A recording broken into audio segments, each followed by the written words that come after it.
What up, everyone? Shaq here for EDM.com, and you know who this is. Fresh off the heels of her new single, Narcissist, and Alien No More, but the music is still out of this world. Lucy, how's it going? Hi, I'm good. How are you? I'm doing well. You know, I told you to fib for me, but we can let everyone know I had to do that twice, but I thank you for keeping up the We did, and enthusiasm it was there. great both times. God, love to hear that. I think we should just start right here. I feel like as human species, we're often looking out to the stars, wondering when the aliens are making contact. It's not often that they're exiting the solar system. What sort of implored you to go through this rebranding and kind of tighten things up to just Lucy? So I think like when I first started, like I was making very weird experimental dub and my sound just evolved. Like I kind of like had like an identity crisis in my career. Like I went from experimental dub to like heavy dubstep to the pandemic happening and me being like, oh my God, am I only making dubstep because of like the crowd reaction? Because like when I was in 2020, I was like, there's no crowd. So it kind of made me do like a lot of inner like soul searching, and I made like a pop song, and I was like, holy shit, like this is what, because music almost felt like homework to me. Like making, I loved touring so much more than making music. Now I think making music kind of wins in a way, because there's just like no better feeling than like making a song and be like, holy shit, like this is fucking crazy.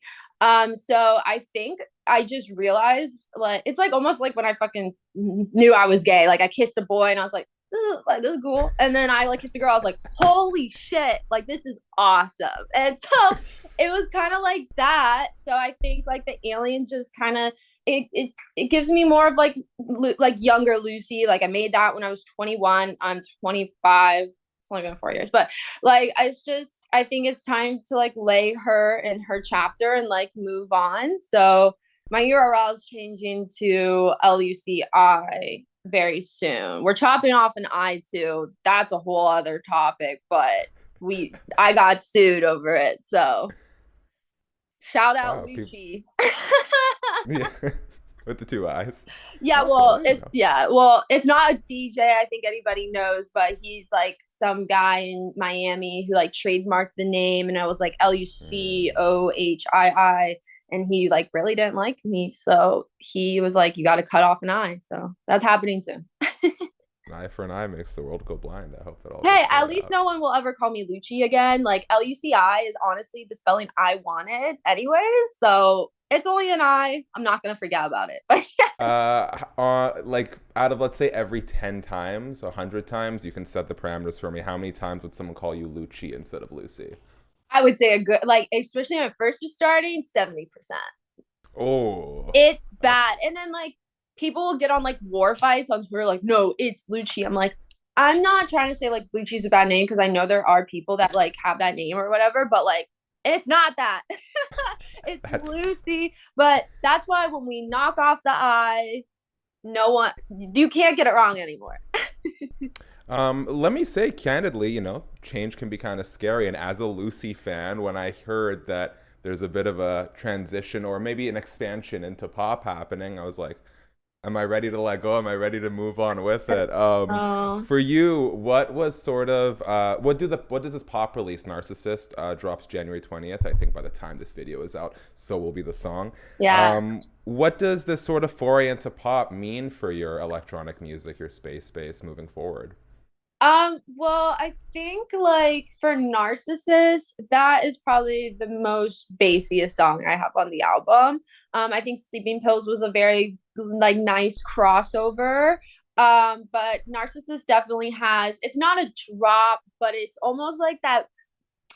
If I had to compare it, like like Billie Eilish, her first record, like there was like her first album, there was like some bass in there, like, and it was just like you should see me in a crown, blah, blah, blah, like shit like that. Like I love that kind of dark pop, and I think Narcissist really gives like it shows like I'm going to keep my dance roots sometimes, but like this is the new dance roots, Lucy. Like there's definitely not, it's no more dubstep, but I think it just showcases my vocals, my like songwriting, and just a very mature, like real side of Luci, but I know a lot of people, I still get messages like, oh, I'm gonna miss your wubs, and I will too, but my new The music is Wubs are so still there.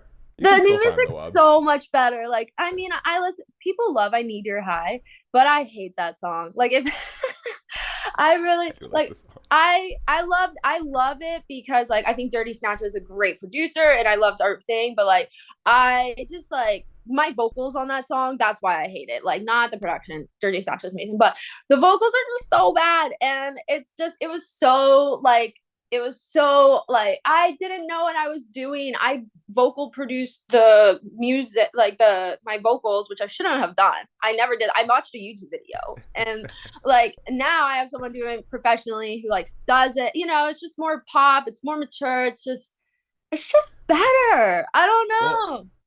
to that, because I do like that song. If I may offer a comforting note, if Aw, what you describe as poor vocals resonate with so many people, I feel like we've only got up to go from here, right? yeah. So one thing I sort of tuned into regarding this sort of transformation of Luci is how it's going to affect the live sets. And for me, one of my favorite things in electronic music is when ODESZA brings out the drum line or Yeah. Grizz brings out the sax, electric guitar, stuff like that. As it pertains to you doing music festivals and live sets, what's that going to start look like? I know you want to start incorporating live bands into it, more vocals from you. Is it going to be a full departure from electronic music? Is it going to be a blend of the two? What do you sort of have in mind for the live shows? So I think we're gonna be doing a tour for the album. I don't even think I'm supposed to say that, but we are. And I'm tired of hiding Nice. it. But and it's gonna be a full band.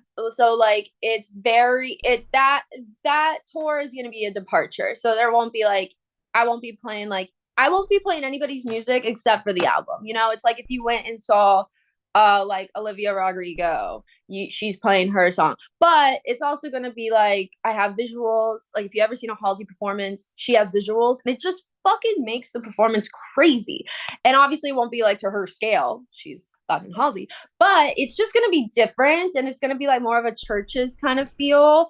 But I also think the next year following, I'll be doing more stuff like ODESZA. Like I'll do like more like that Porter Robinson, Madian vibe for like an EDC or something. But like if I Mm, played like Bonnaroo, I would play with a live band. But like very for some, cool. yeah, but for something like an electronic festival, I would definitely do more of like the ODESZA setup and play other people's music, but play remixes of mine. But like I want this year to literally just play in a band because I think I'm just so exhausted from playing other people's music. Like last year, I was like extremely depressed touring because I was just like, I have this album that's been done for like a year and a half, and I'm singing it, but no one knows it, and then I'm playing dubstep, and it just like felt almost like I just didn't feel like very I had a purpose. So I think this year I'm focusing on that, and then next year I'll start doing both again.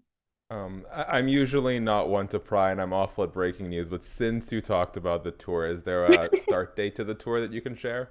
Definitely starting in we're trying to route it right now because it would just be nicer to like get like a van because having a van is like expensive, and we're trying to do this as cost efficiently but as amazing for the fans as possible. But I definitely want to start in the summer. So Very cool. yeah. What can you tell us about the album? I didn't realize how long it had kind of been waiting on the shelves here. How much can you sort of share in advance of it, whether that's a release date, whether that's sort of the concept of the album, whatever sort of is most important to you?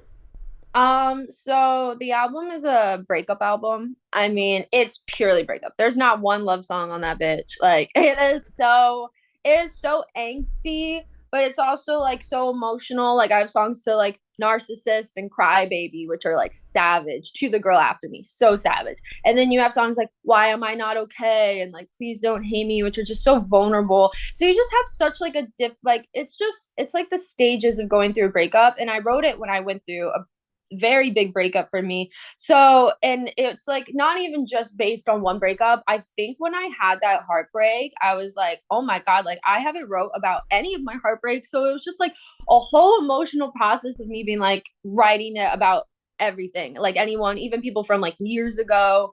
So I really thought, I just think it's really cool, and I'm very excited to get the hell out because I'm already done with my second album. So I'm ready to like get this going. I don't really want to pry into this one too much, so it's not really my business. Yeah. But obviously, it's very much a part of the inspiration of the album. I think a lot of people will assume based on your social media posts that this may be this inspired by a relationship with REZZ. Is that something you would be willing to confirm or deny? No pressure. I feel like people are just like love to assume it is because we were so public. Um, and it's like a Taylor Swift thing. I will never confirm or deny. I just don't think it is anybody's business except for me and Isabel's, and like me and my songs, because they're about multiple people. Like this For isn't sure. just on one person. And I have a lot of love for her still, and it just didn't work out, and that happens. Like we're both very Totally. young, so I wish her the best, and like there's no bad blood. I love to hear that. Yeah.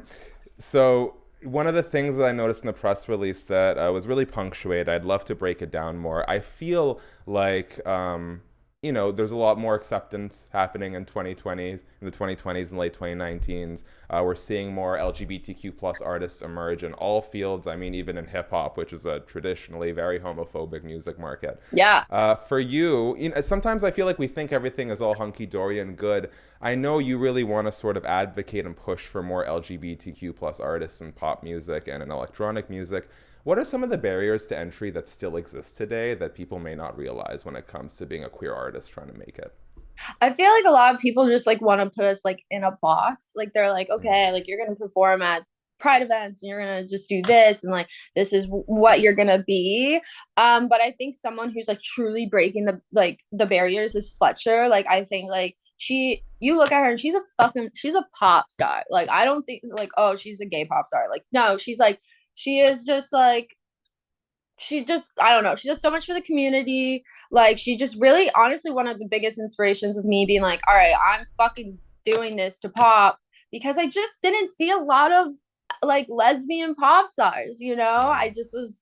I just didn't really think that was something that people wanted to market, and I really don't think a lot of labels did, like back in the day. I think right now, like it's kind of like people are wanting it because we need more representation in the pop world, electronic world. And I think like being put in a box is probably the biggest one, but I think having people like Fletcher is just showing us like you can get the fuck out of that box and like do anything. Like she's literally singing with Miley Cyrus. Like that's and Miley Cyrus is like, I'm pretty, I don't know what, I don't know if she's bisexual or pansexual, but it's a great time to be alive right now. This, to be gay, it's like Love obviously like it. we're still dealing with shit, and I think but we have people like them who just show us like, let's just be whoever the fuck we want to be. Absolutely. I love to hear that. Lucy, as we begin to wrap up here, do you mind if we move away from the music and get to know you a little bit better? Just some Sure, let's family run that. stuff. All right, I'm gonna steal a bit of GQ segment here, kind of impromptu, but I noticed all the sick tats, so let's run through them a little bit. What's the most painful tattoo you've ever gotten? The back of my thigh, I have Wednesday Adams, and she is 4 years old, and I still have 7 hours on her because every time I go into my tattoo artist, I'm like, I don't want to do her. It hurts so bad. It's your baby fat. It's this big. It's my whole thigh, and it is terrible. Like my sternum, everyone's always like, oh, like that has to hurt the worst. I'm like, no, like legs are painful. So bad. How do we feel about the Wednesday series on Netflix? Amazing. Amazing. Jenna She kills Ortega. it. I literally, anyone who's like, oh, Christina Ricci, I'm pretty sure that's how you pronounce it, is my Wednesday. And I loved her. Like that is one of my movies, is the Addams Family with her in it. But I'm like Jenna Ortega did an amazing job. Like phenomenal. Amazing, dude. I mean, like, not the Adams Family, because I actually really like that aesthetic, but that's sort of like kind of like teeny angsty mystery show. Not typically my vibe, but she is Oh just so my God. captivating as a performer Yes. that I cannot look away. Amazing. Okay, I I don't don't like know. It's I don't like that's teen stuff either, like the Riverdale kind of vibe. I've never really been into. I know people love it, so like no hate. I mean, I literally watched Love Island, so fuck. But yeah, like it was a great show, very well written, and I love the Addams Family, so I would have watched it either way. which tattoo means the most to you? I would say my whole sleeve because it's a memorial sleeve for my grandparents. So each Mm. part of it is like a part of them, and they all passed by the time I was 15. So pretty early in my life. So this was the first piece of work I've ever did. And then I was like, okay, now I got my like sentimental stuff. Now I'm gonna put Jello on my leg with a stapler in it. So. Is there one tattoo that you have or you would like to get covered up? Ooh, I do have my first ever tattoo. I was a little drunk and don't don't drink, I guess, before you're 21. I don't know, but I was drinking and I was 16. I had a fake ID in Daytona Beach and I have Be Humble written on my side. And everyone's always like, Kendrick. And I'm like, it was before. It was before it. But You got to be careful. Sometimes you don't know like what sort of meaning a tattoo will take on down the line if you it's just get some words yeah, it's there. not a bad tattoo. It's just like it's in cursive. It's just not Mhm. me. It's just such a 16-year-old tattoo. So like if I ever wanted to get one covered, it would be that. A buddy of mine shall remain nameless got too drunk and got a hail tattoo on their chest, and now they don't drink anymore. So It's there's a lesson don't learned. just don't do it. Like now, like there's tattoo bars. So like the where I used to get tattooed, there was a bar there, and that is you can drink while getting tattooed, but like you don't go in like you know what you want before you're drunk. You know what I'm saying? Like you don't go in drunk to a tattoo place.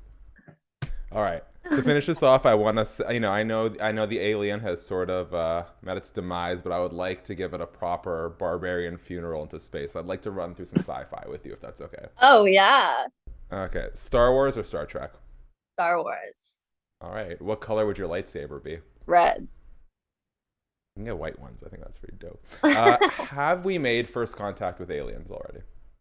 I feel like we have. I feel like they're kind of walking among us, but that's just a hot take, I guess. No, one of them was in electronic music for a very long time. Do the aliens come in peace? I don't know. They probably think we're fucking terrible, like destroying our planet. So I honestly, like, I don't know. Nope has me like the movie Nope has me like tripping over shit. So, I get that. oh Yeah, my goodness. yeah. The office cat snuck in because I forgot to close the door. So cute. Hi, Leo. Say hi to the world. All right. Yep. Thanks for taking my pop filter with you. Oh my god, All so right. cute.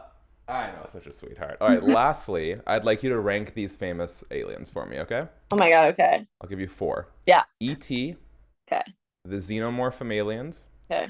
the Monstars from Space Jam, and Stitch from Lilo and Stitch. Oh my god, Stitch number one, then E.T., and then the aliens and the other guy. I don't think I know who the other guy is. Like Space Jams, I only watched like one time. People would probably hate me for that, but I can't even tell you who he is. But aliens, I don't know.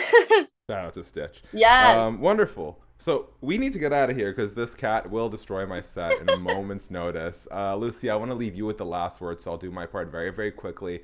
Guys, thanks so much for checking out the video. If you're still here, you know what you got to do. Subscribe, hit the notification bell, thumbs up. Let us know who is your favorite alien of all time. Would love to hear from you. Full feature with Luci, soon to be one eye in the description of this video, ahead of the release of Narcissist on January 20th, the new album, a tour coming up in the summer, or anything else you want to let the people know, Luci. The floor is yours. That I love you and I hope you love the new music because I really fucking love it. So I'm excited to see all you guys on tour and I love you. Thanks, EDM.com.